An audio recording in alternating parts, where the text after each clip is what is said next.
Let's hand it off to you, Dan, and jump into CMMC compliance and hear an update from you on that. Yeah, it is my pleasure to demystify CMMC. What is it? How did we get here? It's actually really simple when you dig into the roots, understand how did we get here today. So this timeline starts in 2023, but I'll just go back a little bit. If you remember the OPM data breach, it of course, we can't start at the beginning of time, but if you start in 2015 with the OPM breach, it's like the biggest government security breach of all time, in my opinion. All of our security, our records and our background and our interview for everyone who has held a clearance up to that point was stolen by most likely another nation state. And that triggered a chain of events that got us to where we are now. And I'm sure there are a lot of things that led up to that. But if we start at 2015, that's when the DoD started to add cybersecurity to DFARS. So DFARS is the Defense Federal Acquisition Regulation Supplement. It's how the government hires contractors for services and products. So they started adding cybersecurity as a requirement in 2015, 2016. So after that, of course, you have a presidential election, and then you have some new initiatives. Every time, we have a new president, especially if they change from Republican and Democrat and back and forth, you have new executive orders and you have new rules that get proposed. So in 2016, that's when we started to see more executive orders related about cyber warfare. And there was a system that was called SPRS, SPURS, and NIST came out with this, the 800-171.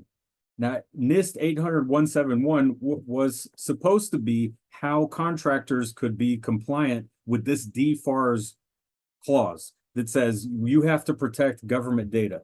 And in order for you to get a contract with the government, you have to protect our data. In order to do that, you need to follow these NIST rules. NIST, that's what they do. They create the standard, the national standard for technology. So that NIST 800-171 was the list of 110 controls, security controls that companies would have to follow in order to do DoD contracting. That was the idea. That's really what happened before that led us to CMMC. So CMMC was a good idea by the CISO at the time, Ms. Katie Arrington. She said, we recognize the fact that contractors are supposed to be doing a self-assessment, right? Like we want to trust them. We want to trust that they're doing their own self-assessment following the NIST 800-171. But in reality, the self-assessment is weak because NIST is not very detailed. Is very vague, and it's open to interpretation. It's broad. Different companies are doing it in different ways, and even though that was the standard, there was no way to really know if contractors were truly implementing those 110 controls. So they came up with the idea for CMMC, which is about not only following 800-171, but also at what maturity level. So you can be doing like a very basic CMMC, but be very immature. Like you've budgeted for it, you've talked about it, it's on the roadmap, but you haven't implemented it yet. So it's not mature versus someone who's been doing that control, like access control. They have a solid plan. They've been doing it for years and they're doing it following the industry best practices. That would be more mature. So CMMC that's the idea behind CMMC, is how can we make sure, how can the government make sure that all of these DoD contractors are actually implementing 800-171. So now we come to this little timeline where you see in November of last year, there were some updates. And then in December, the final rule was proposed about what the new CMMC version 2 is going to look like. And the DoD is going to, finalize their process. They're going to, the rule will be finalized, and then it'll go into effect in a phased rollout over the next 3 years. And if you go back to the original DFARS, where this whole thing started, DFARS says that you have to be current within 3 years. So it's not like SOC 2 where you have to go and get certified every year. You just have to have this CMMC certification in less than 3 years. So it'll be, the wording is, they say tri-annually, but we just like to say every 3 years. That way people don't think you have to do it 3 times a year. And we're so now going back to DFARS, you can take a screenshot of this, and I do, I encourage all of you to read DFARS, because that is really the root of where all of these rules and regulations come from. So the main one is 7012. If you go on YouTube or go to other webinars that talk about CMMC, they're all going to reference 7012. But what I don't see when I watch these videos, I don't see them talking about 70, 19, 20, and 21. Those are also related to CMMC, provides a little extra guidance. And also DFARS is coming out with a new clause sometime this year that is going to be related to CMMC. It hasn't posted yet, but as soon as it comes out, we'll talk about it in a future webinar.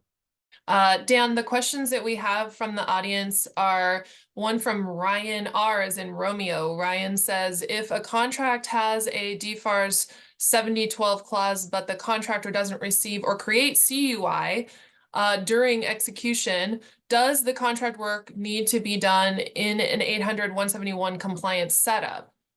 Right. So the question about whether or not you have to be compliant with 800-171, it does depend on the contract and the government office that is putting out the contract, because they're the ones that's supposed to be doing the assessment. Based on the DFARS rule, the government does the assessment. They changed that for CMMC to allow a lower level assessment that can be done as a self-assessment. And that's where, company like Blue Team Alpha comes in to help customers do the self-assessment for that basic level of CMMC. So my answer to that would be to go actually research what office put out the contract, and then what are they going to be required? What are they requiring? Because they're the ones that have to actually do the assessment and then sign off saying that this contractor has been assessed either low, medium, or high. And then whether or not you have CUI, you're still going to have FCI, like the federal contract information still has to be protected. So even though that company may not need to be CMMC certified, I would still encourage the contractor to go talk to the office, the agency that put out the contract, and find out what do they require specifically for that 7012 clause. Because maybe it is NIST 800-171, just like CMMC. But CMMC is just certifying that you're following NIST. So if you're following NIST to satisfy the 7012, then you're most likely going to pass CMMC as well. It's just that's just how things are connected. It's all DFARS at the base level, and then NIST provides us the standard, and then CMMC certifies that you're doing those NIST standards in order to fulfill the DFARS clause. I went back to read the DFARS 7012. In my interpretation, yes, they do have to be compliant with 800-171, because it clearly says the contractor shall implement NIST 800-171. But if you're not handling CUI, what you can do is talk to the contracting officer to find out specifically what controls that you're required to do. You may not have to do all 110. You may not need that CMMC certification, but there will be controls in NIST 800-171 that you will have to follow, and specifically ask the contracting officer what those requirements are, and with special attention to risk assessments and flow down requirements, because those controls will most likely still be required. Yeah, I've heard people go down the rabbit hole on that one. Essentially, even if you're not handling CUI, you're still connected closely to a government organization, and that opens up the doors for all sorts of concerns. Whoever gave you the contract, it's up to them to determine what's required and what's not. And you can ask for deviations from NIST, and you can also ask for exceptions. So it's not, a hard line. There is flexibility. Okay, and we've got more questions coming in. This one's from Chip B as in Bravo. Chip asks, has there been discussion on what the certification will look like and how the attestation will take place, how attestation will take place? And Yeah, then there's a second part to that question, but we'll start with that. to answer that question, how it's going to look. So from what I've read, they're still going to be allowing the self-assessment for the basic, the low level basic certification. When you look at all 110 controls, you have to have at least 95, and then you have to have a plan of action with milestones to be 110. From what I've read, the government is still expecting all contractors to be compliant with all 110 security controls. But when you do a self-assessment, they don't expect you to be 100% on all 110, just to have a plan of action to get 100% at some point in time. And the medium and high level assessments are supposed to be done by the government agency who put out the contract. That's the way it's written in DFARS. It's supposed to be done by the government, but they can't. I guess they don't have, the manpower or the ability to do, 100,000 assessments. So what they've done is they've allowed third-party assessor organizations to be created. So CMMC has the accreditation body, the Cyber AB. They're responsible to help,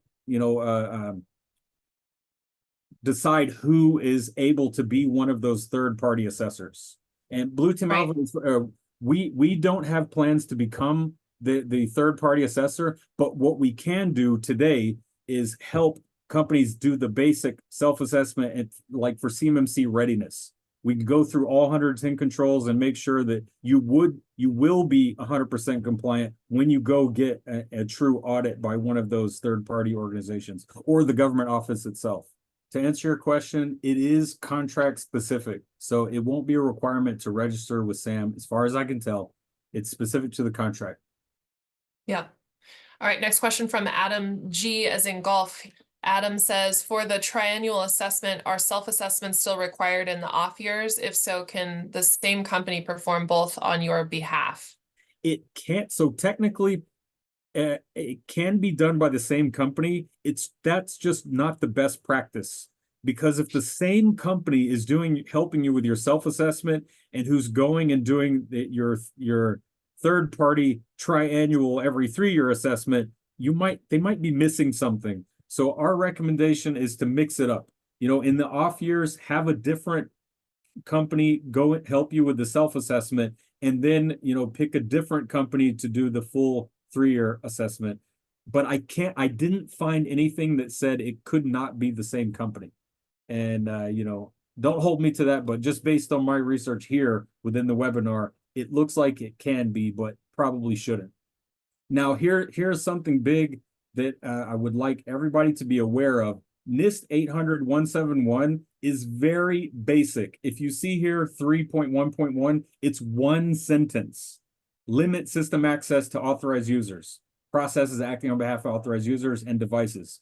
That's it. And if you go and you want to be compliant with 800-171 and you just read this one sentence, that's very broad, is vague. It doesn't tell you exactly how to do it. What I encourage everyone to do is read 800-171A. Next slide. You will see that 311 breaks out into A, B, C, D, E, F. And in order for you to be compliant and to get certified CMMC, every single one of these has to be yes. So if the auditor comes in and says, well, you're doing A, B, C, and D, but you're not doing E and F, they're most likely going to say you're not doing 311. And so that would be a miss. And then that you would have to have a plan of action with a milestone of how you're going to do those missing sub controls. Now, if there are 110 controls in 800-171, if you add all of these sub controls, there's over 300. So something to be aware of. So that's why I recommend reading 171 Alpha, because it's going to give you more detail about the control.